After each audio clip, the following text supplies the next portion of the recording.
Hi hello ನಮಸ್ಕಾರ. ಇವತ್ತು ನಾವು ಪಬ್ಲಿಕ್ ಬೈಟ್ಗೆ ಅಂತ ಬಂದಿದ್ದೀವಿ. ರಾಜಕೀಯ ವಿಚಾರವಾಗಿ ಮಠದಲ್ಲಿರುವಂತಹ ಮಠಾಧೀಶರು ಅಥವಾ ಗುರೂಜಿಗಳು ಮಾತನಾಡಬಾರ್ದು.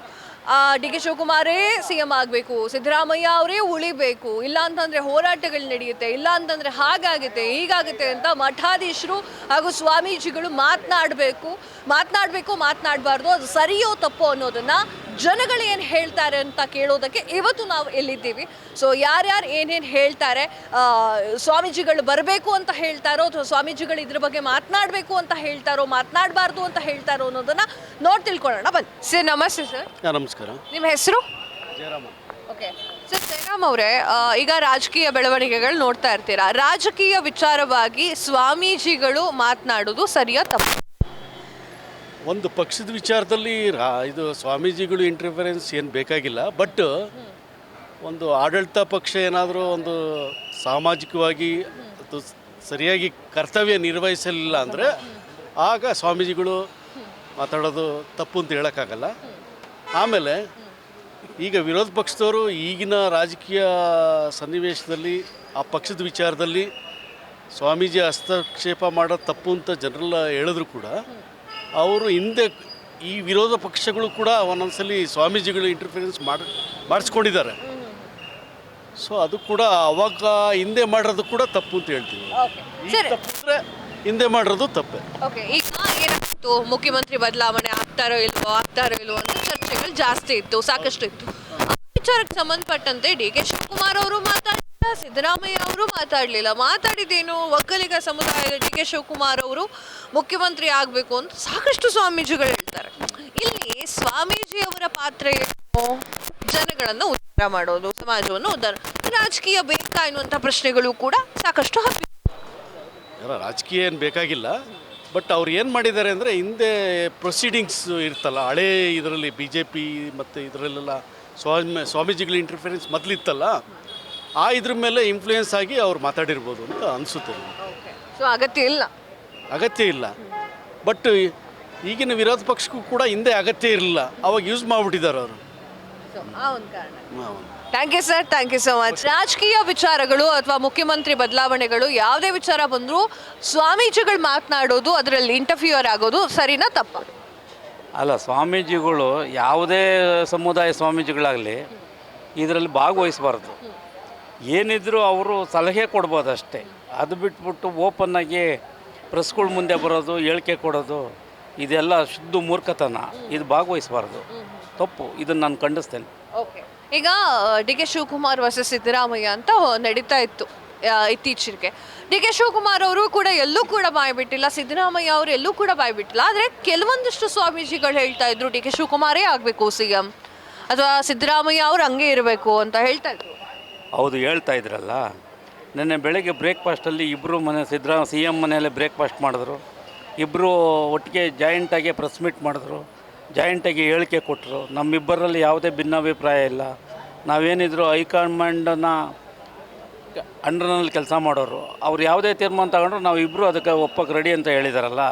ಸುಮ್ಮನೆ ಈ BJPನವರು ಮಾಧ್ಯಮಗಳು ಹೇಳಿ ಗೊಂದಲ ಸೃಷ್ಟೋದಷ್ಟೇ. ನಿಮಗೆ ಅಗತ್ಯ ಇಲ್ಲ ಹಾಗಾದರೆ ಸ್ವಾಮೀಜಿಗಳು ರಾಜಕೀಯಕ್ಕೆ ಬರೋದು? ಇಲ್ಲ, ನನಗೇನು ಅಗತ್ಯ ಇಲ್ಲ ಅನ್ಸೋದು. ಬೇಕಾಗಿಲ್ಲ, ಏನಕ್ಕೆ ಬರಬೇಕು ಅವರು?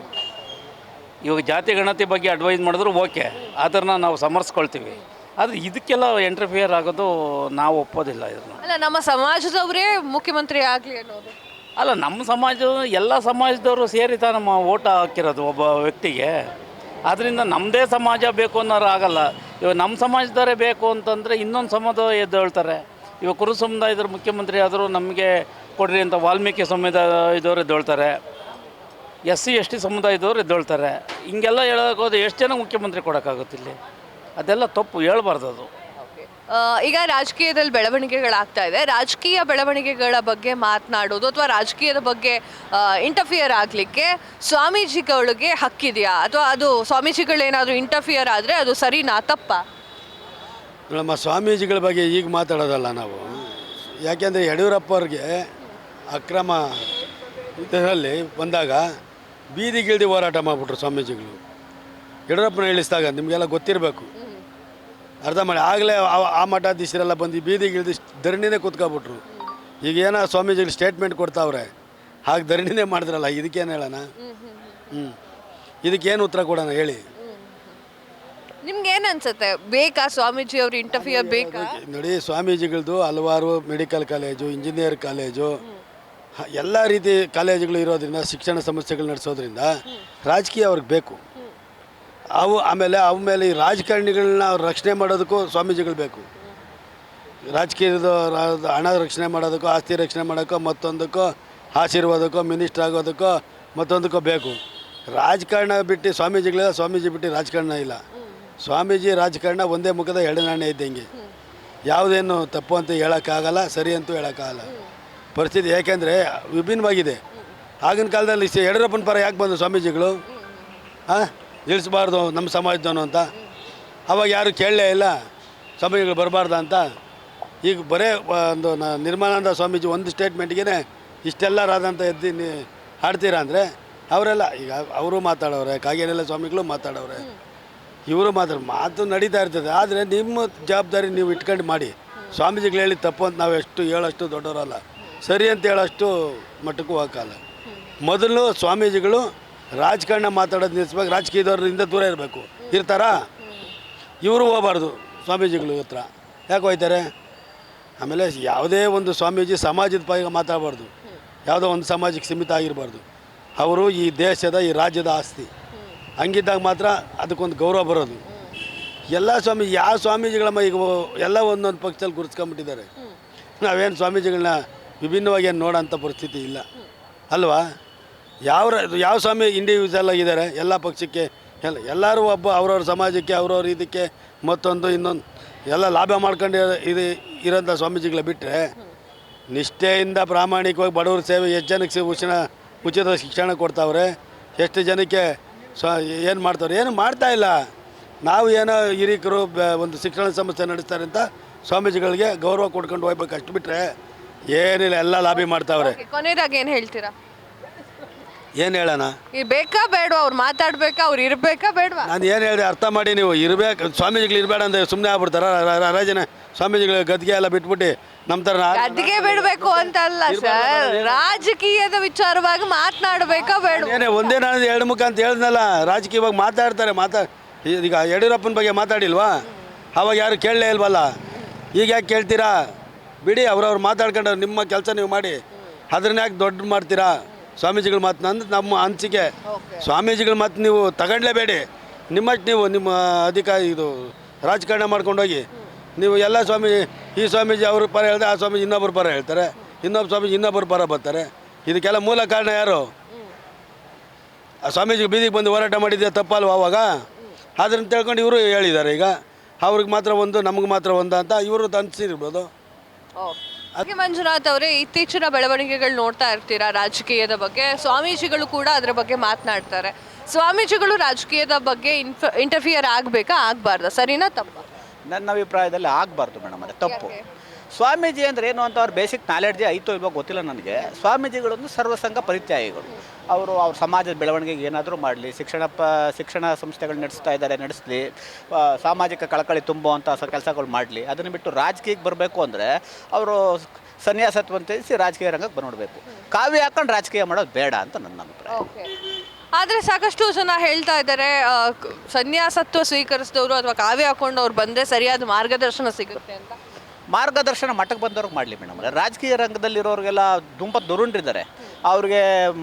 ಇವರು ಯಾವುದೇ ಒಂದು ಇದು ಕೊಡೋ ಶಕ್ತಿ ಇಲ್ಲ ಇವ್ರಿಗೆ. ಹಂಗಾಗಿ ನನ್ನ ಪ್ರಕಾರ ರಾಜಕೀಯ ರಂಗಕ್ಕೆ ಬರೋದು ಬೇಡ ಅಂತ. ಸೊ ಇವಾಗ ಹೆಂಗಾಗ್ತಿವೆ ಅಂತಂದರೆ, ಒಕ್ಕಲಿಗ ಸಮುದಾಯದಲ್ಲಿ ಇದ್ದಾರೆ ಡಿ ಕೆ ಶಿವಕುಮಾರ್ ಅವರು. ಡಿ ಕೆ ಶಿವಕುಮಾರ್ ಅವ್ರಿಗೆ CM ಸ್ಥಾನ ಸಿಗಬೇಕು. ಸಿದ್ದರಾಮಯ್ಯ ಅವರು ದಲಿತರಿದ್ದಾರೆ, ನಮ್ಮ ಸಮಾಜದವರೇ CM ಸೀಟಲ್ಲಿ ಇರಬೇಕು ಅನ್ನೋದು ಜಾಸ್ತಿ ಆಗ್ತಾ ಇದೆ. ಅವ್ರು ಅವತ್ತಿಂದ ಸೇವೆ ಮಾಡಿದ್ದಾರೆ. ಶಿವಕುಮಾರ್ಗಾದರೂ ಕೊಡಲಿ, ಸಿದ್ದರಾಮಯ್ಯವರಾದರೂ ಕೊಡಲಿ, ಅದು ರಾಜಕೀಯ ರಂಗದಲ್ಲಿ ಅವ್ರದ್ದು ಹೈಕಮಾಂಡ್ ಇದೆ, ಅವರು ಡಿಸೈಡ್ ಮಾಡ್ತಾರೆ. ಸ್ವಾಮೀಜಿಗಳೇ ಎಂಟ್ರಿಫೇರ್ ಆಗಬಾರ್ದು ಮೇಡಮ್. ಅದೇ ಸ್ವಾಮೀಜಿಗಳು ಎಂಟ್ರಿಫೇರ್ ಆಗೋದ್ರಿಂದ ಮಠ ಮಾನ್ಯಗಳಿಗೆ ಅವರು ಅನುದಾನ ಕೊಡಲಿ ಅಂತ ಅವರು ಹಿಂದೆ ಹೋಗ್ತಾರೇನೋ, ಗೆದ್ದೆತ್ತಿನ ಬಾಲ ಹಿಡ್ಕೊಂಡು ಹೋಗ್ತಾರೆ ಅಂತ ಒಂದು ಗಾದೆ ಇದೆ. ಹಂಗೆ ಹೋಗ್ತಾರೇನೋ ಗೊತ್ತಿಲ್ಲ ನನಗೆ.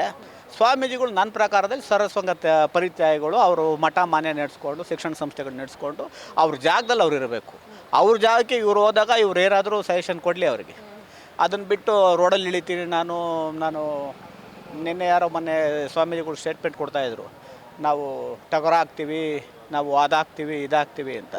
ಆ ಮಾತು ಆ ಲ್ಯಾಂಗ್ವೇಜ್ ಮಟ್ಟದವರೆಗೂ ಬರ್ತಾ ಇದ್ದಾರೆ ಅಂದರೆ ಅವ್ರು ಸ್ವಾಮೀಜಿಗಳು ಆಗಕ್ಕೆ ಸರಿ ಇದ್ದಾರೋ ಇಲ್ವೋ ನನಗಂತೂ ಗೊತ್ತಿಲ್ಲ ಮೇಡಮ್. ಓಕೆ. ಸೊ ನಿಮ್ಗಂತೂ ಇಷ್ಟ ಇಲ್ಲ ಅವ್ರು ಬರ್ತಾರೆ? ಖಂಡಿತ ಒಂದು 100% ಇಷ್ಟ ಇಲ್ಲ ಮೇಡಮ್. ಸರ್, ಇವಾಗ ಬೆಳವಣಿಗೆಗಳಾಗ್ತಾ ಇದೆ, ರಾಜಕೀಯ ಬೆಳವಣಿಗೆಗಳಾಗ್ತಾ ಇದೆ. ಸೊ ಈ ಬೆಳವಣಿಗೆಯಲ್ಲಿ ಒಂದು ನಿಮಿಷ ಕ್ವಶನ್ ಕೇಳ್ಬಿಡ್ತೀನಿ. ಈ ಬೆಳವಣಿಗೆಯಲ್ಲಿ ಮಠಾಧೀಶರು ರಾಜಕೀಯದ ಬಗ್ಗೆ ತಲೆ ಕೆಡಿಸ್ಕೊಳ್ಬೇಕಾ, ತಲೆ ಕೆಡಿಸ್ಕೊಳ್ಬಾರ್ದಾ? ರಾಜಕೀಯದ ಬಗ್ಗೆ ಅವ್ರು ಮಾತನಾಡಬಾರ್ದಾ? ಒಂದು ಮಾತು ಹೇಳಬೇಕು ಅಂದರೆ, ರಾಜಕಾರಣದ ಬೆನ್ನೆಲುಬೆ ಮಠಾಧಿಪತಿಗಳು. ಇವತ್ತು ನಮ್ಮ ಸನ್ಮಾನ್ಯ ಶ್ರೀ ಮಾಜಿ ಮುಖ್ಯಮಂತ್ರಿ ಪ್ರಧಾನಮಂತ್ರಿಗಳು ಆದಂಥ ದೇವೇಗೌಡರು ಪ್ರಧಾನಮಂತ್ರಿ ಆಗಬೇಕಾದ್ರೆ ಸ್ವಾಮೀಜಿಯವರು ಬಂದಿರಲಿಲ್ವ ಮುಂದಕ್ಕೆ? ಅವತ್ತಕ್ಕೂ ವಿರೋಧ ಮಾಡಲಿಲ್ಲ. ಯಾವುದೇ ಆದ ಒಂದು ಪಂಗಡದ ಆಯಾ ಮಠದ ಮಠಾಧೀಶರು ಆ ಪಂಗಡಕ್ಕೆ ಜನದ ಬೆಂಬಲಕ್ಕೆ ನಿಲ್ತಾರೆ. ಇದು ಕರೆಕ್ಟು. ಸ್ವಾಮೀಜಿಯವರು ಹೇಳಿದ್ರು ತಪ್ಪಲ್ಲ, ಅದು ಅವ್ರ ಸಮಾಜ ಏಳಿಗೆ ಆಗಬೇಕು. ಈಗ ನಮ್ಮ ಚುಂಚಗಿರಿ ಮಠದ ಸ್ವಾಮೀಜಿಯವ್ರು ಹೇಳ್ಬಿಟ್ಟು ಅಂತ ಬಯಲಿಗೆ ಎಳಿಯೋದಲ್ಲ. ಮೊದಲಿಂದ ಸ್ವಾಮೀಜಿಯವ್ರು ಏನು ಮಾಡ್ತಾರೆ, ಅವಾಗೆಲ್ಲ ಸೈಲೆಂಟಾಗಿ ಬಾಯಿ ಮುಚ್ಕೊಂಡಿದ್ರ? ಹೇಳಿ ನೀವೇನೆ. ಓಕೆ, ಇವಾಗ ಸಾಕಷ್ಟು ಜನ ಏನು ಹೇಳ್ತಾ ಇದ್ದಾರೆ ಅಂತಂದರೆ, ಸ್ವಾಮೀಜಿಗಳು ಧರ್ಮವನ್ನು ಉದ್ಧಾರ ಮಾಡೋಕೆ ಇರುವಂಥದ್ದು, ರಾಜಕೀಯ ಅವರಿಗೆ ಬೇಡ ಅಂತ ಹೇಳ್ತಾರೆ. ಮಠಾಧೀಶರು ಶಿಕ್ಷಣ ಕೊಡ್ತಾವ್ರೆ, ಆರೋಗ್ಯ ಕೊಡ್ತಾವ್ರೆ, ರಾಜಕಾರಣಿಗಳು ಕೊಡ್ತಾ ಇಲ್ಲ. ಇವತ್ತು ಪ್ರತಿಯೊಂದು ಮಠಗಳಲ್ಲೂ ಅಷ್ಟೇ ಶಿಕ್ಷಣ ನಡೀತಾ ಇದೆ. ನಿಮ್ಮ ಸರ್ಕಾರ ಕೊಡ್ತಾ ಇದೆಯಾ ಸವಲತ್ತಾ? ಏನು ಕೊಡ್ತಾ ಇಲ್ವಲ್ಲ. ಬಡ ಮಕ್ಕಳು ಡಾಕ್ಟ್ರ್ ಆಗ್ತಾವ್ರೆ, ಇಂಜಿನಿಯರ್ ಆಗ್ತಾವ್ರೆ. ಇವತ್ತು ಯಾವ ಸಂಸ್ಥೆಗಳು ಏನೋ ನಮ್ಮ ಮಠದ ಸಂಸ್ಥೆಗಳು ಅಲ್ಲಿ ಉನ್ನತ ಸ್ಥಾನ ಪಡಿತಾವ್ರೆ, ಉದ್ಯೋಗದ ತೊಗೊಂಡು ಬರ್ತಾವ್ರೆ. ಅಮೇರಿಕಕ್ಕೆ ಹೋಗಿರೋರು ಬರ್ತಾವ್ರೆ ನಮ್ಮ ಇಂಡಿಯಾಕ್ಕೆ. ನಮ್ಮ ತವ್ರ ಮನೆ ಅಲ್ಲಿ, ಇಲ್ಲಾಕೆ ನಾವಿರಬೇಕು ಅಂತ.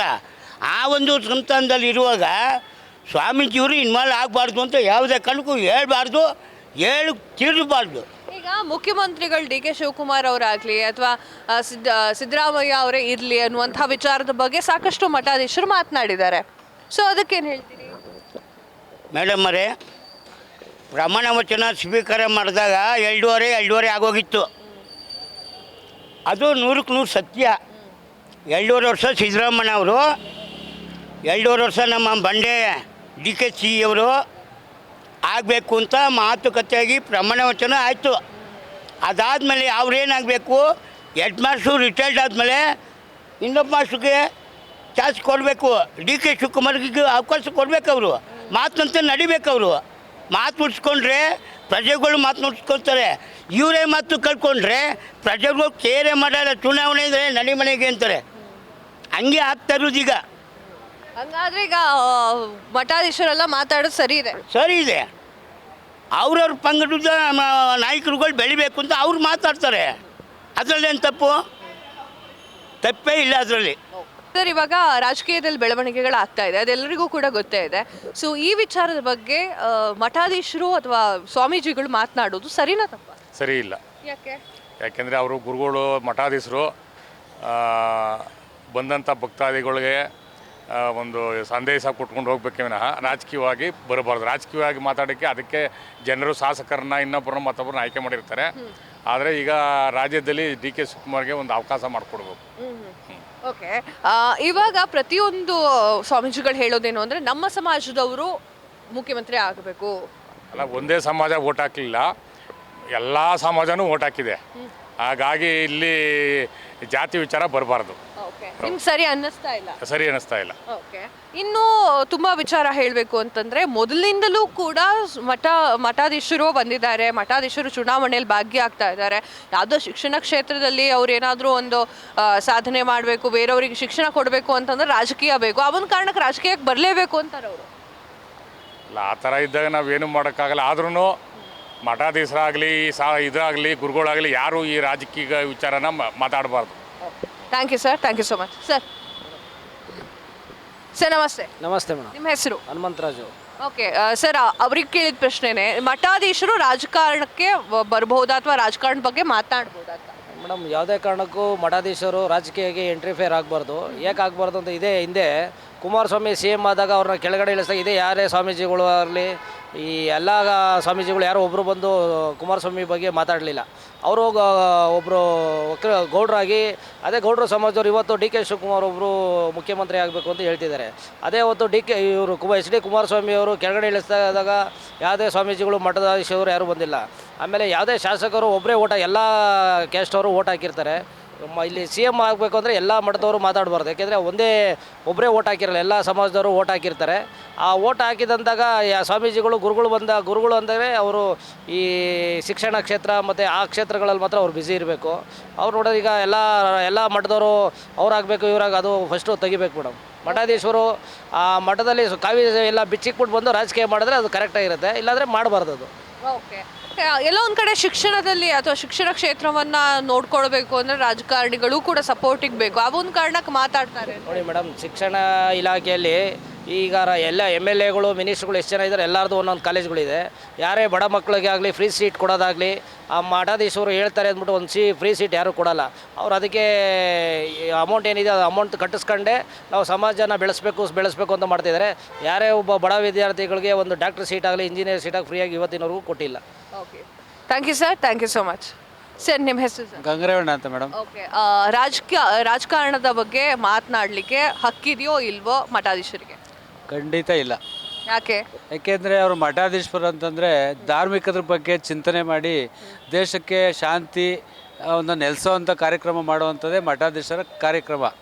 ಅದರಲ್ಲಿ ಇವರು ರಾಜಕಾರಣ ಮಾಡಬೇಕು ಅಂತಂದರೆ ಯಾವುದೋ ಒಂದು ಜಾತಿಗೋ ಇನ್ನೊಂದಕ್ಕೋ ಮೀಸಲಾಗಿರಬಾರ್ದು, ಎಲ್ರಿಗೂ ಸಮನಾಗಿರಬೇಕು. ಇವ್ರ ಪಕ್ಷದವ್ರು ಬಂದಾಗ ಇವ್ರಿಗೆ ಹೇಳೋದು, ಅವ್ರ ಪಕ್ಷ ಬಂದಾಗ ಅವ್ರಿಗೆ ಹೇಳೋದು, ಆ ಥರ ಇರಬಾರ್ದು. ಅವ್ರದ್ದು ಇದ್ದರೆ ಗುರುಗಳು ಅಂತಂದರೆ ಒಬ್ಬರೇ ಸತ್ಯ ಅದನ್ನ ನೋಡಿಕೊಂಡು ಸತ್ಯದ ಬಗ್ಗೆನೇ ಅವ್ರಿಗೆ ಒಲವು ತೋರಿಸ್ಕೊಂಡು ಧಾರ್ಮಿಕದ ಬಗ್ಗೆನೇ ಚಿಂತನೆ ಮಾಡುವಂಥದ್ದು ಮಠಾಧೀಶರ ಕಾರ್ಯ ಆಗಿರ್ತದೆ ಹೊರತು ರಾಜಕೀಯದ ಬಗ್ಗೆ ಇಲ್ಲ. ರಾಜಕೀಯದ ಬಗ್ಗೆ ಹೇಳಬೇಕು ಅಂತಂದರೆ ರಾಜಕೀಯ ಬೇಕೇ ಬೇಕು ಸಂಸ್ಥೆಗಳಿಗೆ ಅಂತ ಅಂದಾಗ ಅವ್ರಿಗೆ ಹಿನ್ನೆಲೆ ಈಗಿದ್ದು ಬೆಂಗಾಲಾಗಿದ್ದು ಮಾಡಬೇಕು ಹೊರತು ಓಪನ್ನಾಗೆ ಬಂದು ಇಂಥವ್ರಿಗೆ ಮುಖ್ಯಮಂತ್ರಿ ಮಾಡಿ ಇಂಥವ್ರನ್ನೇ ಉಪಮುಖ್ಯಮಂತ್ರಿ ಮಾಡಿ ಅಂತ ಅವ್ರು ಯಾರಿಗೂ ಕೂಡ ಇಂಟರ್ಫಿಯರ್ ಆಗೋದು ನಮ್ಮ ಅನಿಸಿಕೆ ಸರಿ ಇಲ್ಲ ಅಂತ ಅಂದ್ಕೊಂಡಿದ್ವಿ. ಓಕೆ, ಈಗ ಡಿ ಕೆ ಶಿವಕುಮಾರ್ ಅವ್ರನ್ನ ಮುಖ್ಯಮಂತ್ರಿ ಮಾಡಿ ಸಿದ್ದರಾಮಯ್ಯ ಅವ್ರನ್ನೇ ಮುಂದುವರಿಸಿ ಅನ್ನುವಂಥ ಮಾತುಗಳು ಕೇಳಿಬರ್ತಾ ಇದೆ, ಮಠಾಧೀಶರ ಬಾಯಲ್ಲೇ ಕೇಳಿಬರ್ತಾ ಇದೆ. ಅವರು ಕೆಲವ್ರಿಗೆ ಅಭಿಪ್ರಾಯಗಳು ಈಗ ರಾಜಕಾರಣದಲ್ಲಿ ಸಿದ್ದರಾಮಯ್ಯನವರು ತುಂಬ ಅರ್ತಿದ್ದಾರೆ, ಫೈನಾನ್ಸಿಯಲಿ ಬಗ್ಗೆ ತುಂಬ ತಿಳ್ಕೊಂಡಿದ್ದಾರೆ. ಹಾಗಾಗಿ ಅವರು ಅನುಭವ ಚೆನ್ನಾಗಿದೆ, ಅವರು ಇರಲಿ ಅಂತ ಅಂದ್ಕೊಂತೀವಿ. ಆಮೇಲೆ ಜೊತೆಗೆ ಡಿ ಕೆ ಶಿವಕುಮಾರ್ ಏನಂತ ಇದೇನಲ್ಲ, ಅವ್ರಿಗೂ ಒಂದು ಅವಕಾಶ ಮಾಡಿಕೊಡ್ಲಿ ಅನ್ನೋದು ನಮ್ಮ ಅಭಿಪ್ರಾಯ. ಓಕೆ, ಸೊ ಕೊನೆಯದಾಗಿ ಏನು ಹೇಳೋಕ್ಕೆ ಇಷ್ಟಪಡ್ತೀರಾ? ಕೊನೆಯದಾಗಿ ಅಂದರೆ ಈಗ ಈ ಸರಿ ಸಿದ್ದರಾಮಯ್ಯನವರು 5 ವರ್ಷ ಮುಂದುವರೆದಿದ್ದು ನೆಕ್ಸ್ಟು 2028ಕ್ಕೆ ಚುನಾವಣೆ ಬಂದಾಗ ಸರ್ವಾನುಮತದಿಂದ ಕಾಂಗ್ರೆಸ್ ಗೆದ್ದಾಗ 5 ವರ್ಷವೂ ಕೂಡ ಡಿ ಕೆ ಸಾಹೇಬರು CM ಆಗಲಿ ಅಂತ ನಮ್ಮ ಆಶ್ವಾಸನೆ.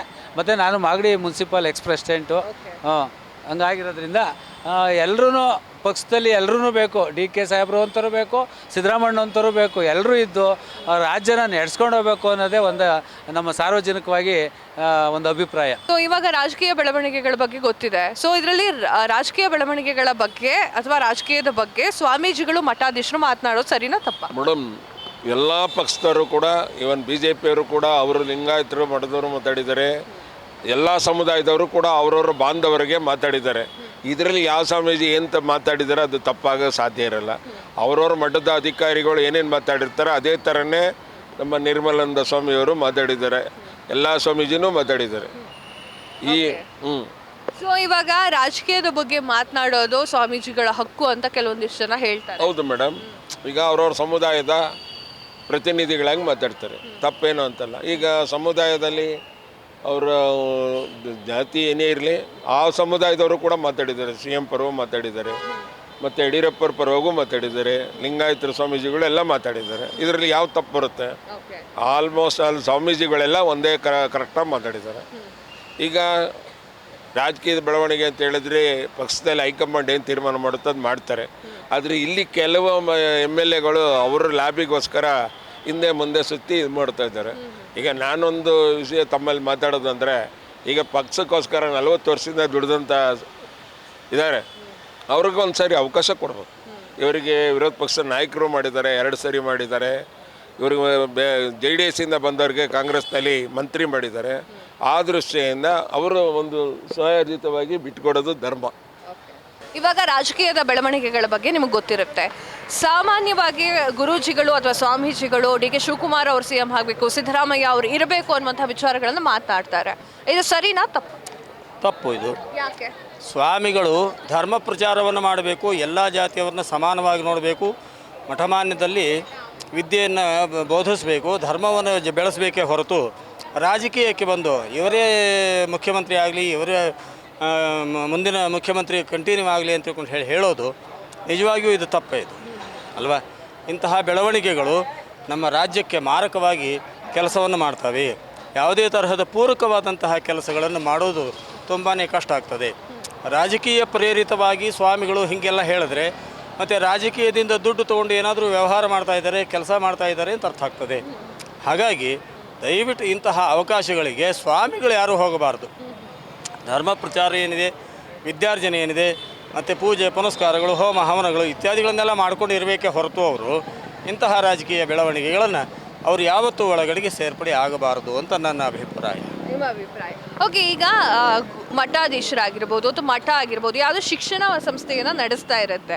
ಸೊ ಆ ಒಂದು ಕಾರಣಕ್ಕಾಗಿ ಇದೇ ಅಂದರೆ ಒಕ್ಕಲಿಗರ ನಾಯಕರೇ ಆದರೆ ಸ್ವಲ್ಪ ಇಲ್ಲೂ ಕೂಡ ಶಿಕ್ಷಣಕ್ಕೂ ಕೂಡ ಸ್ವಲ್ಪ ಹೆಲ್ಪ್ ಆಗುತ್ತೆ ಅನ್ನುವಂಥ ಯೋಚನೆ ಮಾಡಿ. ಯಾವುದೇ ನಾಯಕರಾಗಲಿ ಒಕ್ಕಲಿಗರಿಗೆ ಯಾಕೆ ಆಗಬೇಕು ಅಂತ ಯಾಕೆ? ಎಲ್ಲ ಹಿಂದೂ ಸಮಾಜಕ್ಕೆ, ಎಲ್ಲ ಮುಸಲ್ಮಾನ ಸಮಾಜಕ್ಕೆ, ಎಲ್ಲ ಸಮಾಜಕ್ಕೂ ಮಕ್ಕಳಿಗೆ ವಿದ್ಯಾಭ್ಯಾಸವನ್ನು ಕೊಡುವುದಷ್ಟೇ ಅವರ ಕೆಲಸ. ಶಿಕ್ಷಣ ನಾವು ವ್ಯವಸ್ಥೆ ಮಾಡ್ತೀವಿ ಅಂತಂದರೆ ಎಲ್ಲ ಸಮಾಜಕ್ಕೂ ಸಮಾನವಾಗಿ ದೃಷ್ಟಿಯಿಂದ ನೀವು ನೋಡಬೇಕಾದ್ದು ಸ್ವಾಮಿಗಳ ಕರ್ತವ್ಯ, ಹಾಗೂ ರಾಜಕೀಯ ವ್ಯಕ್ತಿಗಳದ್ದು ಕರ್ತವ್ಯ ಅಲ್ವಾ. ಇವರು ಸ್ವಾಮಿಗಳನ್ನು ತಗೊಂಡು ಇವರು ಈ ಸ್ವಾಮಿಗಳ ಈ ವ್ಯಕ್ತಿ ಆದರೆ ನಮ್ಮ ಮಠಕ್ಕೆ ಅನುಕೂಲ ಆಗ್ತದೆ ಅಂತಂದರೆ ಬರೀ ತಮ್ಮದೊಂದೇ ಬೇಳೆ ಬೇಯಿಸ್ಕೊಂಡ್ರೆ ಬೇರೆಯವ್ರಿಗೆಲ್ಲ ಅನ್ಯಾಯ ಆಗೋದಿಲ್ವಾ? ಅದಕ್ಕೆ ಇಂತಹ ಯಾವುದೇ ತರಹದ ತಮ್ಮ ಮನಸ್ಸಿನಲ್ಲಿ ಅಭಿಪ್ರಾಯಗಳನ್ನು ಇಟ್ಟುಕೊಂಡು ಇಂತಹ ಕೆಲಸಕ್ಕೆ ಕೈ ಹಾಕೋದು ತಪ್ಪು ಅಂತ ನನ್ನ ಅನಿಸಿಕೆ. ರಾಜಕೀಯ ಬೆಳವಣಿಗೆಗಳ ಬಗ್ಗೆ ನಿಮ್ಗೆ ಗೊತ್ತೇ ಇರುತ್ತೆ. D K Shivakumar versus Siddaramaiah ಅಂತಿತ್ತು. ಅದಾದ ನಂತರ ಮೀಟಿಂಗು ಅದು ಇದು ಮಾಡ್ಕೊಂಡು ಸರಿ ಮಾಡ್ಕೊಂಡಿದ್ದಾರೆ ಅಂತ ಅನಿಸುತ್ತೆ. ಇದರ ಮಧ್ಯದಲ್ಲಿ ಸಾಕಷ್ಟು ಸ್ವಾಮೀಜಿಗಳು ಮಠಾಧೀಶರು ಅದ್ರ ಬಗ್ಗೆ ಮಾತನಾಡಿದ್ರು. ಇವರೇ ಆಗಬೇಕು CM, ಅವರೇ ಆಗಬೇಕು ಅಂತ. ಇದು ಸರಿನಾ ತಪ್ಪ? ಎರಡಿದೆ. ನಮ್ಮ ಸಂವಿಧಾನದಲ್ಲಿ ಎರಡು ಬರುತ್ತೆ. ಒಂದು ಮನುಷ್ಯನಿಗೆ ಮಾತಾಡೋ ಅಭಿವ್ಯಕ್ತಿ ರೈಟ್, ಸ್ವತಂತ್ರತೆ ಅಂದರೆ right to express themselves, article 19 under ಬರುತ್ತೆ. ಒಬ್ಬ ಸಿಟಿಸನ್ ಆಗಿ ಅವರು ಎಕ್ಸ್ಪ್ರೆಸ್ ಮಾಡಬಹುದು. ಆದರೆ ಇನ್ನೊಂದು ಬರುತ್ತೆ, ಸೆಕ್ಯುಲರಿಸಮ್ ಅಂತ ಬರುತ್ತೆ. ಸೆಕ್ಯುಲರಿಸಮ್ ಅಂದರೆ ರಾಜಕೀಯದಲ್ಲಿ ರಿಲಿಜನ್ ತೊಗೊಂಡು ಬರಬೇಕಾ ಬ್ಯಾಡ್ದ ಅಂತ. ಸೊ ಒಂದು ಪೊಸಿಷನಲ್ಲಿ, ಒಂದು ರಿಲಿಜಿಯಸ್ ಪೊಸಿಷನಲ್ಲಿ ನಿಂತ್ಕೊಂಡ್ಬಿಟ್ಟು ಅವ್ರದ್ದು ಕೆಲಸ ರಿಲಿಜಿಯಸ್ ಆಸ್ಪೆಕ್ಟ್ ನೋಡ್ಕೊಳ್ಳೋದಿರುತ್ತೆ. ಸೊ ಅವ್ರುಗಳು ಏನಾದರೂ ಮಾತಾಡೋ ಮುಂಚೆ ನನ್ನ ಪ್ರಕಾರ ಸ್ವಲ್ಪ ಎಚ್ಚರವಾಗಿರಬೇಕು ಅಂತ ನನ್ನ ಪ್ರಕಾರ. ತುಂಬ ರಿಲಿಜನ್ ಮತ್ತು ಇದು ಪಾಲಿಟಿಕ್ಸ್ ಮಿಕ್ಸ್ ಮಾಡಿದ್ರೆ ಒಳ್ಳೇದಿರಲ್ಲ. Constitution according to our constitution ನಮ್ದು ಒಂದು ಸೆಕ್ಯುಲರ್ ಕಂಟ್ರಿ. ಸೊ ರಿಲಿಜನ್ ಮತ್ತು ಪಾಲಿಟಿಕ್ಸ್ ಮಿಕ್ಸ್ ಮಾಡಬಾರ್ದು ಅಂತ ನಂದು ಪರ್ಸ್ನಲ್ ಅನಿಸಿಕೆ. ಸೊ ಇವಾಗ ಏನಾಗುತ್ತೆ ಅಂತಂದರೆ ಒಂದು ಅದರಲ್ಲೇ ಒಂದು ಇದು ಕ್ಲಾರಿಫಿಕೇಷನ್ ಕೊಡ್ತೀನಿ. ಆದರೆ ಕನ್ಸರ್ನ್ ಇರುತ್ತೆ, ರಿಲಿಜಿಯಸ್ ಲೀಡರ್ಗೂ ಸೊಸೈಟಿ ಬಗ್ಗೆ ಕನ್ಸರ್ನ್ ಇರುತ್ತೆ. ಯಾವುದಾದ್ರೂ ಪಾಲಿಟಿಕಲ್ ಈವೆಂಟ್ ರಾಂಗ್ ಆಗಿ ನಡೀತಿದೆ, ಪಾಲಿಟಿಕಲ್ ಯಾವುದಾದ್ರೂ ರಾಂಗ್ ಆಗಿದೆ ಅಂತ ಅವ್ರು ಟೀಕೆ ಮಾಡಿದ್ರೆ ಅಂತ ವಿತ್ ಕನ್ಸರ್ನ್ ಆ ರೀತಿ ಟೀಕೆ ಮಾಡಿದ್ರೆ ಅದರಲ್ಲಿ ತಪ್ಪೇನಿಲ್ಲ. ಸೊ ಅದು ಕೇಸ್ ಬೈ ಕೇಸ್ ಬೇಸಿಸ್ ನಾವು ನೋಡಬೇಕಾಗತ್ತೆ. ನಾವು ಕಂಪ್ಲೀಟ್ಲಿ ರಾಂಗ್ ಬೇಡ ಅಂತಲೂ ಹೇಳಕ್ಕೆ ಬರಲ್ಲ. ಓಕೆ ಅವ್ರು ಕಂಪ್ಲೀಟ್ಲಿ ಇನ್ವಾಲ್ವ್ ಆದರೆ ಫೈನ್ ಅಂತಲೂ ಹೇಳಕ್ಕೆ ಬರಲ್ಲ. ಸೊ ನಾವು ನೋಡಬೇಕಾಗತ್ತೆ ಯಾವ ಕಂಟೆಕ್ಸ್ಟಲ್ಲಿ ಮಾತಾಡಿದ್ದಾರೆ ಅಂತ ನೋಡಬೇಕಾಗತ್ತೆ. ಇವಾಗ ಹೇಗಿತ್ತು ಅಂತಂದರೆ ಈ ಒಂದು ರಾಜಕಾರಣದಲ್ಲಿ ಡಿ ಕೆ ಶಿವಕುಮಾರ್ ಅವರು ನಮ್ಮ ಸಮಾಜದವರು, ನಮ್ಮ ಒಕ್ಕಲಿಗ ಸಮಾಜಕ್ಕೆ ಸೇರಿದವರು ಎನ್ನುವಂಥ ಮಾತನ್ನ ಇಟ್ಕೊಂಡು ಸ್ವಾಮೀಜಿಗಳು ಮಾತನಾಡಿದ್ರು. ಓಕೆ, ಹಂಗೆ ಅಂದರೆ ಅದು ತಪ್ಪು ಅಂತ ಹೇಳೋಕ್ಕೆ ನಮ್ಮದು ಇದರಲ್ಲಿ ಏನಿಲ್ಲ. ಅಂದರೆ ನಮ್ಮದು ಲಾಸಲ್ಲಿ ಅದು ತಪ್ಪು ಅಂತ ಹೇಳೋಕ್ಕೇನಿಲ್ಲ. ಆ ರೀತಿ ತಪ್ಪು ಅಂತ ನಾವು ಹೇಳೋಕ್ಕಾಗಲ್ಲ. But at the same time ಒಂದು ಕನ್ಸರ್ನ್ ಏನು ಬರುತ್ತೆ ಅಂದರೆ ಸೊಸೈಟಿ ಜಾತಿ ಇಲ್ಲ ಮತ್ತು ಧರ್ಮದ ಬೇಸಿಸ್ ಮೇಲೆ ಒಡೆಯುತ್ತಾ ಅನ್ನೋದ್ರ ಮೇಲೆ ಬರುತ್ತೆ. ಈಗ ನೋಡಿ US ಅಲ್ಲಿ ನಾವು US ಅಲ್ಲಿ ನೋಡ್ತೀವಿ, ಓಟ್ ಎದ್ರ ಬೇಸಿಸ್ ಮೇಲೆ ಮಾಡ್ತಾರೆ, ಡಿಬೇಟ್ ಮಾಡ್ತಾರೆ ಎಲ್ಲರ ಮುಂದೆ. ನಮ್ಮ ಇಂಡಿಯನ್ ವೋಟಿಂಗ್ ಸಿಸ್ಟಮ್ ಏನಂತ ಅಂದ್ಕೊಂಡಿದ್ದಾರೆ ಅಂದರೆ ಕಾಸ್ಟ್ ಬೇಸ್ಡ್ ವೋಟಿಂಗ್ ಸಿಸ್ಟಮ್ ಅಂತ ಅಂದ್ಕೊಂಡಿದ್ದಾರೆ. ಸೊ ಅದು ಒಂದು ಹೇಳ್ತಾರೆ, ಜೋ ಮರ್ಕೆ ಬಿ ನಹಿ ಜಾತಿ ವೋ ಹೇ ಜಾತಿ ಅಂತ ಹಿಂದಿಯಲ್ಲಿ. ಸತ್ರೂ ಹೋಗಲ್ಲ, ಅದೇ ಜಾತಿ ಅಂತ. ಸೊ ಇದು ಎಷ್ಟು ವರ್ಷ ಇಂಡಿಯಲ್ಲಿ ಇನ್ನೂ ನಡೆಯುತ್ತೆ ಅಂತ ಹೇಳೋಕ್ಕಾಗಲ್ಲ. ಅವ್ರು ಹೇಳೋದು ತಪ್ಪು ಅಂತಲೂ ಹೇಳೋಕ್ಕಾಗಲ್ಲ ನಾವು, ಯಾಕಂದರೆ ಅವ್ರ ಹಕ್, ಅದು ಕಾನ್ಸ್ಟಿಟ್ಯೂಷನ್ ರೈಟ್ ಇದೆ ಅವ್ರದ್ದು, ಏನು ಬೇಕು ಅದು ಅಂದರೆ ಅವ್ರದ್ದು ರೈಟ್ ಟು ಎಕ್ಸ್ಪ್ರೆಸ್ ಇದೆ. ಅಟ್ ದ ಸೇಮ್ ಟೈಮ್ ತುಂಬ ಇಂಟರ್ಫಿಯರ್ ಆದರೆ, ಕಾಸ್ಟ್ ಬೇಸ್ಡ್ ಪಾಲಿಟಿಕ್ಸ್ ಆದರೆ ಪ್ರೋಗ್ರೆಸ್ ಆಗಲ್ಲ, ಪ್ರೋಗ್ರೆಸ್ ಬೇಸ್ಡ್ ಪಾಲಿಟಿಕ್ಸ್ ಮಾಡಬೇಕು. ಓಕೆ, ನಿಮಗೇನು ಅನಿಸುತ್ತೆ ಓವರ್ ಆಲ್ ನಿಮ್ಮ ಅನಿಸಿಕೆ? ಲಾ ಎಲ್ಲ ಸೈಡಿಗೆ ಇಡಿ ಸ್ವಲ್ಪ. ನನ್ನ ಅನಿಸಿಕೆ ಏನು ಅಂದರೆ, ನಾವು ಪ್ರೋಗ್ರೆಸಿವ್ ಮಾತಾಡೋಣ, ಯೂತ್ಗಳಿಗೆ ಇದು ಜಾಬ್ ಹೆಂಗೆ ಸಿಗ್ತಾ ಇದೆ ಅದ್ರ ಬಗ್ಗೆ ಜಾಸ್ತಿ ಕನ್ಸರ್ನ್ ತೊಗೊಳ್ಳೋಣ. ಇವಾಗ ಯಾರೊಬ್ರು ಬರಬೇಕು ಆಯಿತಾ, ನಮ್ದು ರಿಪ್ರೆಸೆಂಟೇಟಿವ್ ಆಗಿ ಬರಬೇಕು, ಅವನು ಏನು ಪಾಲಿಸೀಸ್ ಹೇಳ್ತಾನೆ, ನಾನು ಬಂದರೆ ನಾನು ಏನು ಯೂತ್ಗೆ ಏನು ಮಾಡ್ತೀನಿ, ಸೊಸೈಟಿಗೆ ಏನು ಮಾಡ್ತೀನಿ, ಏನು ಡೆವಲಪ್ಮೆಂಟ್ ಮಾಡ್ತೀನಿ. ಇವಾಗ ನೋಡಿ ಎ ಐ ಕಾಲ ಇದು, ಆರ್ಟಿಫಿಷಿಯಲ್ ಇಂಟೆಲಿಜೆನ್ಸ್ ಕಾಲ. ಟೆಸ್ಲಾ ನೋಡಿ, ಕಾರ್ ಆಟೋಮೆಟಿಕ್ ಅದ್ರದಾಗ ಅದೇ ನಡ್ಸ್ಕೊಂಡು ಹೋಗ್ತಾ ಇದೆ. ಆಟೋಮೆಟಿಕ್ ಕಾರ್ ಇವಾಗ ಮನುಷ್ಯರೇ ಬೇಕಾಗಿಲ್ಲ ಕಾರ್ ಓಡ್ಸೋಕ್ಕೆ, ಡ್ರೈವರ್ದು ಏನಾಗಬೇಕು ಗತಿ. ಎ ಐ ಬಂದುಬಿಟ್ಟು ಎಕ್ಸ್ಚೇಂಜರಲ್ಲಿ ನೋಡಿದ್ರಲ್ಲ ಮೊನ್ನೆ, 15,000 20,000 ಜನರಿಗೆ ತೆಗೆದುಬಿಟ್ಟಿದ್ದಾರೆ. ಸಾಫ್ಟ್ವೇರ್ ಇಂಜಿನಿಯರ್ ಲಕ್ಷಾಂತರ ರೂಪಾಯಿ ಕೊಟ್ಬಿಟ್ಟು ಓದ್ತಾರೆ, ಅವ್ರ ಪೇರೆಂಟ್ಸ್ ಓದಿಸ್ತಾರೆ. ಆಮೇಲೆ ಹಿಂಗೆ ಅನ್ಎಂಪ್ಲಾಯ್ಮೆಂಟ್ ಆದರೆ ಮುಂದೆ ಎ ಐ ಬಂದರೆ ಕಂಟ್ರಿಗೆ ಏನಾಗುತ್ತೆ? ಇಂಥ ಮಾತಾಡೋರು ಎಲ್ಲಿದ್ದಾರೆ ಇವಾಗ? ಪಾಲಿಟಿಷಿಯನ್ಸು ಇಂಥ ಮಾತಾಡೋ ಸ್ವಾಮೀಜಿಗಳು ಎಲ್ಲಿದ್ದಾರೆ? ಇಂಥದ್ರ ಮೇಲೆ ಚರ್ಚೆ ಇರಬೇಕು. ನಂದು ಅನಿಸಿಕೆ ಇದು. ಇಂಥದ್ರ ಮೇಲೆ ಚರ್ಚೆ ಇರಬೇಕು. ಮುಂದೆ ಏನು ನಮ್ಮ ದೇಶಕ್ಕೆ ಎಲ್ಲಿ ಒಯ್ಯಬೇಕು ಅನ್ನೋರು, ಅಂಥವ್ರು ಯಾರು ನಮಗೆ ಒಳ್ಳೆ ಇದು ತೋರಿಸ್ತಾರೆ, ಪಾಲಿಸೀಸ್ ತೋರಿಸ್ತಾರೆ, ನಾವು ಈ ರೀತಿ ಒಯ್ಯೋಣ ದೇಶಕ್ಕೆ ಅಂತ. ನನ್ನ ಪ್ರಕಾರ ಅಂಥವ್ರಿಗೆ ಓಟ್ ಆಗಬೇಕು, ಜಾತಿ ನೋಡಿ ಓಟ್ ಆಗಬಾರ್ದು ನನ್ನ ಪ್ರಕಾರ. ಸರ್, ರಾಜಕೀಯದ ವಿಚಾರದ ಬಗ್ಗೆ ಮಾತನಾಡ್ತಾ ಇದ್ವಿ. ಈಗಿನ ರಾಜಕಾರಣಿ ವಿಚಾರವಾಗಿ ಅಥವಾ ರಾಜಕೀಯದ ವಿಚಾರವಾಗಿ ಮಠಾಧೀಶರು ಮತ್ತು ಸ್ವಾಮೀಜಿಗಳು ಅದ್ರ ಬಗ್ಗೆ ಮೂಗು ತೂರಿಸ್ಬಹುದಾ? ಬೇಡ, ತೋರಿಸ್ಬಾರ್ದು ಮೇಡಮ್. ಯಾಕೆಂದರೆ ಆ ಮಠಕ್ಕೆ ಅಗೌರವ ತೋರಿಸ್ದಾಗತ್ತೆ. ಮಠಾಧೀಶರು ಮಾತ್ರ ರಾಜಕೀಯಕ್ಕೆ ಬರಬಾರ್ದು. ಯಾಕೆಂದರೆ ರಾಜಕೀಯದಂಥ ಹೊಲಸು ಜಾಗ ಇವತ್ತು ಗೊತ್ತಾಗಿದೆ. ಡಸ್ಟ್ಬಿನ್ ಅಂತಾರೆ ಗಾರ್ಬೇಜ್ ಇದು, ಅದಕ್ಕಿಂತ ವರ್ಸ್ಟು ಇವತ್ತಿನ ರಾಜಕೀಯ.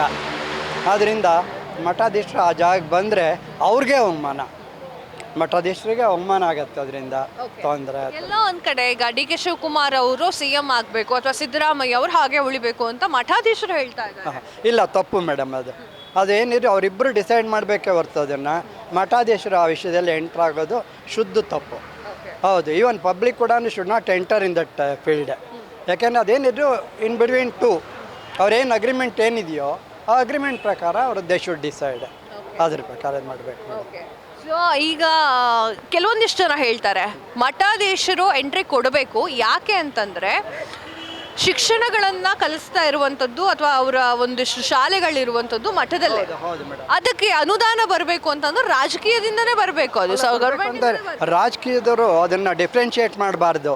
ಅದು ಜನಕ್ಕೆ ಏನು ಬರಬೇಕೋ ಅದನ್ನು ಅವರು ಡೈರೆಕ್ಟಾಗಿ ಅದನ್ನು ಕೊಡಬೇಕು. ಅದನ್ನು ಅನುದಾನನ ಅದನ್ನು ಇವರು ಡಿಮ್ಯಾಂಡ್ ಮಾಡಿ ನಾವು ನಿಮ್ಗೆ ಸಪೋರ್ಟ್ ಮಾಡ್ತೀವಿ, ನಮ್ಮ ಪಬ್ಲಿಕ್ಕೆಲ್ಲ ಸಪೋರ್ಟ್ ಮಾಡ್ತೀವಿ, ಆದ್ದರಿಂದ ನಮ್ಗೆ ಅನುದಾನ ಕೊಡಿ ಅನ್ನೋದು ಕೇಳೋದು ಅದು ತಪ್ಪಾಗತ್ತೆ. ಏನಿದ್ರು ಕೂಡ ಅದು ಗೌರ್ಮೆಂಟ್ ಸರ್ಕಾರದ ಕರ್ತವ್ಯ. ಅದು ಪ್ರತಿಯೊಬ್ಬರು ಸರ್ಕಾರದ್ದು ಪ್ರತಿಯೊಂದು ಕರ್ತವ್ಯ. ಅದನ್ನು ಯಾರ್ಯಾರಿಗೆ ಏನೇನು ಕೊಡಬೇಕು ಅನ್ನೋದನ್ನು ಅದು ಅವ್ರ ಡೆಸಿಷನ್ಗೆ ಬಿಡಬೇಕು. ನಾವು ಅದನ್ನು ಮಠಾಧೀಶ ನಾವು ಡಿಮ್ಯಾಂಡ್ ಮಾಡಿ, ನೋಡಿ ಇಷ್ಟು ಜನ ನನಗೆ ಶಿಷ್ಯಂದ್ರಿದ್ದಾರೆ, ಅವ್ರದ್ದೆಲ್ಲ ಓಟ್ ನಿಮ್ಗೆ ಹಾಕಿಸ್ತೀವಿ, ಅದರಿಂದ ನಮ್ಗೆ ಅನುದಾನ ಕೊಡಿ ಅನ್ನೋದು ಕೇಳೋದು ತಪ್ಪಾಗತ್ತೆ. ಈಗಿನ ಬೆಳವಣಿಗೆಗಳ ಬಗ್ಗೆ ಗೊತ್ತಿದೆ, ರಾಜಕೀಯ ಬೆಳವಣಿಗೆಗಳು. ಮಠಾಧೀಶರು ಮುಖ್ಯಮಂತ್ರಿ ಬದಲಾವಣೆಯ ವಿಚಾರವಾಗಲಿ ಅಥವಾ ಈ ರಾಜಕೀಯದ ವಿಚಾರವಾಗಲಿ ಮಾತಾಡಬಹುದಾ, ಮಾತನಾಡಬಾರ್ದಾ, ಸರಿನಾ ತಪ್ಪಾ? ಈಗ ಸದ್ಯಕ್ಕೆ ನನಗೆ ನ್ಯೂಸ್ ಚಾನಲ್ ನೋಡೋದಕ್ಕೆ ಒಂಥರ ಜಿಗುಪ್ಸೆ ಹುಟ್ಟುಬಿಟ್ಟಿದೆ. ಹಾಗಾಗಿ ನ್ಯೂಸ್ ಚಾನಲ್ ನಾನು ನೋಡಲಿಲ್ಲ. ಈಗಿನ ಒಂದು ಬೆಳವಣಿಗೆ ಏನಾಗಿದೆ ಅನ್ನೋದು ನನಗೆ ಗೊತ್ತಿಲ್ಲ. ನ್ಯೂಸ್ ಚಾನೆಲ್ ಬಗ್ಗೆ ಜಿಗುಪ್ಸೆ ನಿಮಗೆ ಹುಟ್ಟಿದ್ರೆ ನಿಮಗೆ ವಿಚಾರಗಳನ್ನು ತಿಳಿಸ್ಕೊಡೋದು ಯಾವುದು? ಅಲ್ಲ, ಹೇಳಿದ್ದನ್ನೇ ಪದೇ ಪದೇ ವಿಚಾರಗಳನ್ನು ತಿಳಿಸ್ಕೊಡೋದು ಯಾವುದು ಸರ್? ಸಾಕಷ್ಟು ಇದಾವೆ. ಯಾವ್ದು ಸಾಕಷ್ಟು ಇದಾವೆ? ಈಗ ಪ್ರಿಂಟ್ ಮೀಡಿಯಾ ಇದೆ. ಪ್ರಿಂಟ್ ಮೀಡಿಯಾದಲ್ಲಿ ಈ ವಿಚಾರದ ಬಗ್ಗೆ ಬರ್ದಿಲ್ವಾ? Social media. Okay, social media ನಿಮಗೆ ಸತ್ಯಾಸತ್ಯತೆಗಳನ್ನ ಸರಿಯಾಗಿ ತಿಳಿಸ್ಕೊಡುತ್ತೆ. ಸೋಷಿಯಲ್ ಮೀಡಿಯಾ ಕೆಲವೊಂದು ನಾವು ಅರ್ಥಕೋಬೇಕು. ನೀವು ಹೇಗೆ ಪಾಯಿಂಟ್ ಔಟ್ ಮಾಡ್ತೀರಾ ಸರ್ ಮೀಡಿಯಾ ಸರಿ ಇಲ್ಲ ಅಂತ ಹೇಳಿ? ಮೀಡಿಯಾ ಸರಿ ಇಲ್ಲ ಅಂತ ನಾನು ಹೇಳ್ತಾ ಇಲ್ಲ. ಆದಷ್ಟು ಏನು ಮಾಡ್ತಾ ಇದ್ದಾರೆ ಅಂತಂದ್ರೆ ಸರ್, ನೋಡೋರಿದ್ದಾಗ ಮೀಡಿಯಾ ತೋರಿಸೋದು ಕಾಮನ್. ನನ್ನ ಪ್ರಶ್ನೆ ಇಷ್ಟೇ, ರಾಜಕೀಯದಲ್ಲಿ ಮಾತನಾಡಬಹುದಾ, ಮಾತನಾಡಬಾರ್ದಾ? ಈಗ ಒಂದು ನಿಮಿಷ ನಾನು ಪೂರ್ತಿ ಮಾತಾಡೋದಕ್ಕೆ ನೀವು ಬಿಟ್ರೆ. ಇಲ್ಲ ಸರ್, ಮೀಡಿಯಾದ ಬಗ್ಗೆ ಮಾತನಾಡಿದ್ರಲ್ಲ, ನಾನು ಮೀಡಿಯಾ ಪರ್ಸನ್. ಒಂದು ನಿಮಿಷ ಮೇಡಮ್, ನಾನು ಪೂರ್ತಿ ಹೇಳೋದನ್ನ ಕೇಳಿ. ನೀವು ನಾನು ಹೇಳೋದನ್ನ ಕೇಳೋದಕ್ಕೆ ತಯಾರಿಲ್ಲ. ಪಟ ಅಂತ ಆ ಕಡೆ ಎತ್ಕೋತಾ ಇದ್ರೆ ನಾನು ಏನು ಹೇಳಬೇಕು ಅಂತ ನನಗೆ ಇದಾಗ್ಬಿಡುತ್ತೆ. ಹಾಂ, ಈಗ ನೀವು ಕೇಳಿದಿರ, ನಾನು ಇತ್ತೀಚಿನ ರಾಜಕೀಯದ ಬೆಳವಣಿಗೆಗಳನ್ನೆಲ್ಲ ಗಮನಿಸಿ ನನಗೆ ಬೇಸರವಾಗಿ ನಾನು ಮೀಡಿಯಾ ನೋಡ್ತಾ ಇಲ್ಲ. ಯಾಕೆ ಅಂತಂದರೆ ಬೆಳಗ್ಗಿಂದ ಸಾಯಂಕಾಲ ತನಕ ಸಿದ್ದರಾಮಯ್ಯನವರು ಇವ್ರ ಜೊತೆ ಮಾತಾಡಿದ್ರಂತೆ, ಮಲ್ಲಿಕಾರ್ಜುನ್ ಖರ್ಗೆ ಜೊತೆ ಮಾತಾಡಿದ್ರಂತೆ, ಆಗ ಶಾಸಕರೆಲ್ಲ ಒಂದಾಗ್ಬಿಟ್ರಂತೆ, ಆಗ ಇವರು BJPಗೆ ಬಂದುಬಿಡ್ತಾರಂತೆ, ಇವರು ಇದು ಪಕ್ಷ ಬಿಟ್ಬಿಡ್ತಾರಂತೆ. ಹೀಗೆ ಪ್ರತಿ ದಿನ ಇದು ಕೇಳಿ ಕೇಳಿ ಕೇಳಿ ಕೇಳಿ ತುಂಬ ಬೇಸರವಾಗ್ಬಿಟ್ಟಿದೆ. ನವಂಬರಲ್ಲಿ ಸ್ಟಾರ್ಟ್ ಆಗಿದ್ದು ಡಿಸೆಂಬರ್ ಬಂದರೂ ನಿಂತಿಲ್ಲ. ಏನು ಅಕ್ಟೋಬರಲ್ಲೇ ಶುರು ಆಗಿತ್ತು, ಬಟ್ ಹೆವಿ ಆಗಿದ್ದು ಬಂದು ನವಂಬರಲ್ಲಿ. 22 ವ್ಯಕ್ತಿಗಳು ನವೆಂಬರ್ ಕ್ರಾಂತಿ, ಸೆಪ್ಟೆಂಬರ್ ಕ್ರಾಂತಿ ಅಂದಾಗ್ಲಿಂದಾನೇ ಪೇಪರ್ ಮೀಡಿಯಾ ಅಂದ್ರೆ ಪ್ರಿಂಟು ಬರುತ್ತೆ ಸರ್. ಪ್ರಿಂಟ್ ಮೀಡಿಯಾದಲ್ಲಿ ತೊಂದರೆ ಇಲ್ಲ, ಒಂದ್ಸರಿ ಬರೆದಿರ್ತಾರೆ ಅದನ್ನು ಓದ್ಕೊಂಡ್ರೆ ತೊಂದರೆ ಇಲ್ಲ. ಇವರು ಹೇಳಿದ್ದನ್ನೇ ರಿಪೀಟು, ಒಂದು ಸರಿ ಹೇಳಿದ್ದೀನ ಸಂಜೆ ತನಕನೂ ಅದನ್ನೇ ಹೇಳ್ತಾ ಇರ್ತಾರೆ. ಮತ್ತೆ ಹೋಗ್ಲಿ ನಾಳೆ ಬೆಳಗ್ಗೆ ಹೋಗಿ ನೋಡೋಣ ಅಂತಂದ್ರೆ ನಾಳೆ ಬೆಳಗ್ಗೆ ಮತ್ತೆ ತಿರ್ಗಿ ಅದನ್ನೇ ಹೇಳ್ತಾ ಇರ್ತಾರೆ. ಹಾಗಾಗಿ ನನಗಂತೂ ತುಂಬ ನನಗೆ ಏನು ಹೇಳೋದು ಅಂತಂದ್ರೆ, ಇಲ್ಲಿ ಮೀಡಿಯಾ ಬಗ್ಗೆ ಮಾತನಾಡಕ್ಕೆ ಬಂದಿಲ್ಲ, ನಾನು ಮೈಕ್ ಹಿಡಿಯೋದು ಮೀಡಿಯಾ ಬಗ್ಗೆ ಮಾತನಾಡಿ ಅಂತ ಹೇಳ್ತಾ ಇಲ್ಲ. ಕಾರಣ ಅವ್ರು ಇರಬೇಕಾ ಇರಬಾರ್ದು ಅನ್ನುವಂತಹ ವಿಚಾರಗಳು ಮಾತ್ರ. ನಿಮ್ಗೆ ಇಂಟ್ರೆಸ್ಟ್ ಇದ್ರೆ ಹೇಳಿ, ಇಲ್ಲಾಂದ್ರೆ ಇಲ್ಲ. ಯಾಕಂದ್ರೆ ಮೀಡಿಯಾ ತನ್ನ ಕೆಲಸವನ್ನ ತಾನು ಮಾಡ್ತಾನೆ ಇರುತ್ತೆ. ಖಂಡಿತ ನಾನು ಇತ್ತೀಚೆಗೆ ಯಾಕೆ ಬಿಟ್ಟಿದ್ದೀನಿ ಅನ್ನೋದಕ್ಕೆ ನಿಮ್ಗೆ ಉದಾಹರಣೆ ಕೊಟ್ಟೆ. ಇಲ್ಲ, ನನಗೆ ಈ ವಿಚಾರಗಳ ಅವಶ್ಯಕತೆ ಇಲ್ಲ. ಯಾಕಂದ್ರೆ ಮೀಡಿಯಾವನ್ನ ಇಷ್ಟಪಡೋರು ತುಂಬಾ ಜನ ಇದ್ದಾರೆ, ಓಕೆನಾ. ಅದ್ರ ಬಗ್ಗೆ ಮಾತಾಡೋರು, ಬುಲೆಟಿನ್ ನೋಡೋರು, 9 ಗಂಟೆ ಬುಲೆಟಿನ್, 8 ಗಂಟೆ ಬುಲೆಟಿನ್, ಯಾಕ್ರಪ್ಪ ನೋಡಲ್ವಾ ನೀವು? ನೋಡ್ತಾರೆ ಸರ್. ಯಾವ ಸಬ್ಜೆಕ್ಟನ್ನ ಯಾವ ಚಾನಲನ್ನು ನೋಡ್ತೀವಿ ಅನ್ನೋದ್ ಮೇಲೆ ಡಿಪೆಂಡ್. ನಮ್ಮ ಫ್ರೀಡಮ್ ಟಿವಿ ಚೆನ್ನಾಗೇ ತೋರಿಸ್ತಾ ಇದೆ. ಈಗ ನಿಮ್ಮ ಪ್ರಶ್ನೆ ಏನು?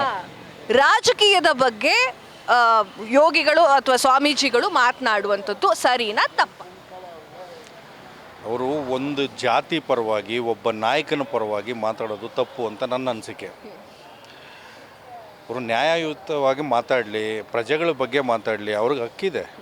ಅವರು ಸಮಾಜದಲ್ಲೇ ಇರೋದು, ಸಮಾಜದ ಬೆಳವಣಿಗೆಗೆ ಮಾತಾಡಲಿ, ಸಮಾಜದ ಒಳಿತಿಗೆ ಮಾತಾಡಲಿ. ಯಾವುದೋ ಒಂದು ಪಕ್ಷದ ಪರವಾಗಿ, ಯಾವುದೋ ಒಂದು ನಾಯಕನ ಪರವಾಗಿ, ಯಾವುದೋ ಒಂದು ಜಾತಿ ಸ್ವಾಮೀಜಿಗಳು, ಬೀದಿಗೊಬ್ಬ ಜಾತಿ ಸ್ವಾಮೀಜಿ ಆಗಿದ್ದಾನೆ, ಬೀದಿಗೊಬ್ಬ ಜಾತಿ ಸ್ವಾಮೀಜಿ ಆಗ್ಬಿಟ್ಟು ಅವನು ಸ್ವಾಮೀಜಿ ಅನ್ನೋದೇ ತಪ್ಪು ನನ್ನ ಪ್ರಕಾರ. ಆಗಿರಬೇಕಾದ್ರೆ ಅವನು ಮಾತಾಡೋದಕ್ಕೆ ಅಷ್ಟು ಮಹತ್ವ ಕೊಡಬೇಕಾದ ಅವಶ್ಯಕತೆ ಇಲ್ಲ ಅನ್ನೋದು ನನ್ನ ಅನಿಸಿಕೆ. ಅವಶ್ಯಕತೆ ಇಲ್ಲ. Thank you sir, thank you so much. Actually ಅವ್ರು ಹೇಳಿದಷ್ಟೇ ಅವಶ್ಯಕತೆ ಇಲ್ಲ ಎನ್ನುವಂಥದ್ದು ಸ್ವಾಮೀಜಿಯವರ ಅವಶ್ಯಕತೆ. ಆಗಲೇ ಹೇಳ್ತಾ ಇದ್ದೆ, ಸೋಷಿಯಲ್ ಮೀಡಿಯಾ ಎಲ್ಲದೂ ಒಂದೇ ಥರ ಇರೋದಿಲ್ಲ, ಎಲ್ಲದನ್ನೂ ಒಂದೇ ತಟ್ಟೆಯಲ್ಲಿ ಹಾಕಿ ತೂಗೋ ಅವಶ್ಯಕತೆ ಇಲ್ಲ. ಎಸ್ ವೀಕ್ಷಕರೇ, ಇದಾಗಿತ್ತು ಹೊತ್ತಿನ ವಿಶೇಷ. ಯಾರೆಲ್ಲ ಯಾವ ರೀತಿಯಾಗಿ ಆನ್ಸರನ್ನು ಕೊಟ್ಟರು ಅನ್ನೋದನ್ನು ನೀವು ನೋಡಿರ್ತೀರಾ. ಸ್ವಾಮೀಜಿಗಳಾಗಿರ್ಬೋದು ಅಥವಾ ಮಠಾಧೀಶರಾಗಿರ್ಬೋದು, ಅವಶ್ಯಕತೆ ಇದೆಯಾ ಅಥವಾ ಇಲ್ಲವಾ ಎನ್ನುವಂತಹ ಪ್ರಶ್ನೆ ಇತ್ತು. ರಾಜಕೀಯದ ಬಗ್ಗೆ ಮಾತನಾಡಲಿಕ್ಕೆ ಸಾಕಷ್ಟು ಜನ ತರಾವರಿ ಆನ್ಸರನ್ನು ಕೂಡ ಕೊಟ್ಟಿದ್ದಾರೆ. ಸೊ ನಿಮಗೆ ಯಾವ್ದು ಇಷ್ಟ ಆಯಿತು ಅನ್ನೋದನ್ನ ಕಮೆಂಟ್ ಮೂಲಕ ತಿಳಿಸಿ. ಇದಾಗಿತ್ತು ಈ ಹೊತ್ತಿನ ಸ್ಪೆಷಲ್ ನ್ಯೂಸ್. ಕ್ಯಾಮ್ರಾ ಪರ್ಸನ್ ಗಿರಿ ಜೊತೆ ನಾನು ಕಾವ್ಯ ಹೆಗಡೆ, ಫ್ರೀಡಮ್ ಟಿವಿ ಬೆಂಗಳೂರು. ಕ್ಷಣ ಕ್ಷಣದ ಸುದ್ದಿಗಳಿಗಾಗಿ ಫ್ರೀಡಮ್ ಟಿವಿ ಸಬ್ಸ್ಕ್ರೈಬ್ ಮಾಡಿ, ಲೈಕ್ ಮಾಡಿ ಹಾಗೂ ಫಾಲೋ ಮಾಡಿ. ಹೊಸ ಸುದ್ದಿಗಳ ನೋಟಿಫಿಕೇಶನ್ಗಾಗಿ ಬೆಲ್ ಐಕಾನ್ ಮೇಲೆ ಕ್ಲಿಕ್ ಮಾಡಿ.